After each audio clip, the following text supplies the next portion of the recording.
পঞ্চায়ত নিৰ্বাচনত ৰাইজৰ দলে সিলেক্টেড মানে জিলা পৰিষদ সিলেক্টেড আঞ্চলিক পঞ্চায়তত আমি নিৰ্বাচন খেলিম আৰু গ্ৰাম পঞ্চায়তৰ ক্ষেত্ৰতো আমি সকলোতে নেখেলো সিলেক্টেড এৰিয়াবিলাকতহে নিৰ্বাচন খেলিম।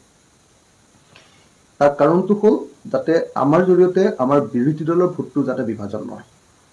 কিন্তু কংগ্ৰেছে বুজা নাই।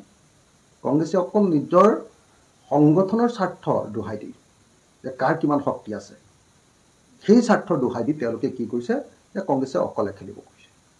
সেইকাৰণে মই ইতিমধ্যে ৰাহুল গান্ধী ডাঙৰীয়ালৈ এখন চিঠিও দিছোঁ আৰু মই চিঠিখনত খুব স্পষ্টভাৱে কৈছোঁ যে ৰাহুল গান্ধী ডাঙৰীয়াই অতি সোনকালে যিমান সোনকালে পাৰে অসমৰ 16টা বিৰোধী ৰাজনৈতিক দলক মাতি এখন সভা আয়োজন কৰিব লাগে আৰু সেই সভাতে 2026ৰ কাৰণে কেনেকৈ আগবাঢ়িম তাৰ ষ্ট্ৰেটেজিটো ঠিক হ'ব লাগে আৰু 2026ৰ ইলেকশ্যনৰ ষ্ট্ৰেটেজি ঠিক কৰাৰ উপৰিও ৰাহুল গান্ধীৰ উপস্থিতিৰ সভাখনতে পঞ্চায়ত নিৰ্বাচনটো একেলগে খেলাৰ সিদ্ধান্ত হ'ব লাগে।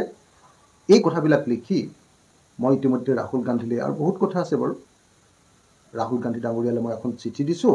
প্ৰদেশ কংগ্ৰেছে স্পষ্টকৈ ঘোষণা কৰিছে যে তেওঁলোকে পঞ্চায়ত ইলেকশ্যনত ৰাইজৰ দল আৰু অন্যান্য বিৰোধী দলৰ লগত একেলগে নাথাকে।